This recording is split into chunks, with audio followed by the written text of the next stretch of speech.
Assalamualaikum warahmatullahi wabarakatuh. Jekoners, Sultan Agung Hanyokrokusumo atau Raden Mas Rangsang dikisahkan dalam babat Nitik Cabolek. Sang Sultan adalah sebagai raja yang dikdaya, sakti, cerdas, dan pintar itu dikabarkan pernah mengguncang dan menaklukkan kota Makkah, Arab Saudi, dengan mengirimkan sebuah malapetaka wabah penyakit mematikan dipicu atas murka dari sang raja.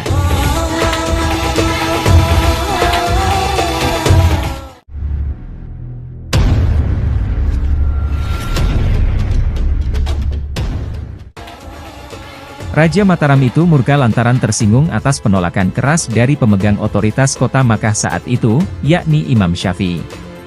Wabah penyakit sengaja dikirimkan lewat penguasa pantai selatan, yakni Ratu Nyi Roro Kidul untuk meredakan amarah Sultan Agung. Murkanya Sultan Agung itu bisa reda setelah Kanjeng Sunan Kalijaga turun tangan ikut menenangkan dengan memberinya sebuah hadiah istimewa berupa serban hitam bekas Nabi Muhammad SAW. Serban itu dikirim Imam Syafi'i lewat Sunan Kalijaga sebagai permintaan maaf. Kis kemarahan Sultan Agung tersebut, berawal kebiasaan sang Sultan salat Jumat di Makkah berujung membuat terjadinya malapetaka besar. Atas kesaktiannya itu, Sultan Agung bisa sekejap mata berada di kota Makkah untuk menunaikan ibadah salat. Sultan Agung salat di Masjid Makkah setiap hari Jumat, demikian tertulis di babat Nitik Sarta Cabolek seperti diringkas De Grave. Usai salat Jumat di Makkah, Sultan Agung menemui Iman Supingi, ulama besar pemegang otoritas di Makkah. Iman Supingi yang dimaksud adalah Imam Syafi'i. Pelafalan nama Imam Syafi'i menjadi Iman Supingi, karena menyesuaikan dengan lidah orang Jawa kala itu.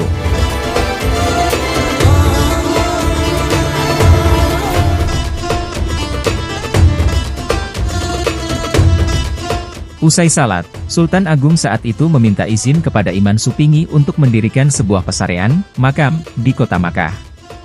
Sultan Agung berharap ketika tutup usia nanti, dia bisa bermakam di Makkah yang lokasinya berdekatan dengan makam para nabi. Namun permintaan yang disampaikan baik-baik itu, ditolaknya. Dalam cerita legenda yang disampaikan babat Nitik Sarta Cabolek, Iman Supingi melakukan penolakan itu dengan alasan bahwa Sultan Agung tidak layak untuk bermakam dekat makam Nabi. Musababnya, Sultan Agung diketahui terlahir dari sebuah pertemuan seorang manusia dengan bangsa jin atau dewa, sehingga keberadaannya dapat meresahkan para nabi.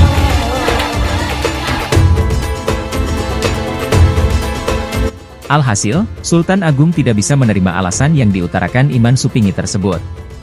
Sultan Agung murka, demikian yang tertulis dalam buku, Naik Haji di Masa Silam, tahun 1482-1890. Saat itu langsung Sultan Agung bertolak ke Tanah Jawa dengan penuh kekecewaan dengan penuh amarah. Kala itu, dia mendatangi pantai selatan tempat di mana Kanjeng Ratu Kidul atau Nyi Roro Kidul bertahta. Sultan Agung di sana mengadu. Dalam legenda sejarah Mataram Islam, Kanjeng Ratu Kidul merupakan istri dari Raja-Raja Jawa. Kanjeng Ratu Kidul lantas mengusulkan untuk menyerang Makkah dengan cara menyebarkan wabah penyakit. Sultan Agung yang dalam keadaan emosi, langsung mengiyakan. Alhasil, Kanjeng Ratu Kidul kemudian mengirimkan wabah secara gaib ke Makkah. Maka Ratu Kidul memerintahkan kepada dua panglimanya, Nyai Ira Kidul dan Nyai Kidul untuk mengepalai pasukan, Lelembut dan Teluh, ke Mekah dan menyebarkan penyakit di sana. Dalam riwayat cerita babat Nitik Sarta Cabolek, disebutkan bahwa kota Makkah kemudian geger. Malapetaka yang berupa pagebluk meneror tanah suci. Maut tiba-tiba merajalela, di mana tiap hari banyak orang mati tanpa sebab yang jelas. Para imam berusaha membendung wabah dengan memperbanyak salat dan pengajian. Namun, kematian tak kunjung berhenti. Satu-satunya tempat yang tidak kena malapetaka ini yakni Masjidil Haram dan orang berbondong mencari perlindungan di dalamnya. Singkat cerita, Sunan Kalijaga saat salat Jumat di Makkah mendengar malapetaka yang sedang terjadi. Iman Supingi menceritakan bahwa kota Makkah diserang wabah penyakit sejak kedatangan Sultan Agung 1 bulan sebelumnya. Sunan Kalijaga berjanji akan memeriksa apakah cucunya, Sultan Agung, ada sangkut pautnya dengan pagebluk yang sedang melanda kota Mekah. Dan Iman Supingi menitipkan serban hitam bekas milik Nabi Muhammad supaya diberikan kepada Sri Sultan, sambil mengatakan bersedia meminta maaf kepadanya, tulis Babat Nitik serta Cabolek. Begitu kembali ke Jawa, Sunan Kalijaga langsung mendatangi Mataram untuk menghadap Sultan Agung. Dalam pertemuan itu hadir pula Pangeran Purbaya, kakak Sultan. Sunan Kalijaga menyampaikan apa yang dikatakan Iman Supingi. Awalnya, Sultan Agung enggan memberi maaf karena masih sakit hatinya. Bahkan, hatinya masih marah. Namun setelah dibujuk Pangeran Purbaya, ditambah adanya hadiah serban hitam, Raja Jawa itu kemudian bersedia memaafkan. Sunan Kalijaga menamai serban hitam hadiah itu Tunggul Wulung. Didampingi Sunan Kalijaga, Sultan Agung lantas bertolak ke Makkah. Saat bertemu Sultan Agung, Iman Supingi menyampaikan permintaan maafnya. Sultan Agung kemudian menyatakan terima kasih kepada Kanjeng Ratu Kidul dan wabah yang menyerang kota Makkah seketika sirna. Di Makkah, Iman Supingi mengizinkan keinginan Sultan Agung untuk mendirikan pesarean. Sunan Kalijaga mengatakan kepada Sultan Agung, rakyat Jawa akan kesulitan memuja Sultan sebagaimana mestinya jika makamnya berada di Makkah. Solusinya, Sunan Kalijaga mengambil segumpal tanah dari pesarean nabi-nabi dan membungkusnya dengan kain. Dengan keramahnya, segumpal tanah itu kemudian dilempar ke Pulau Jawa. Sambil menjelaskan kepada Sultan, di mana tanah itu jatuh, disitulah pesarean boleh dibuka.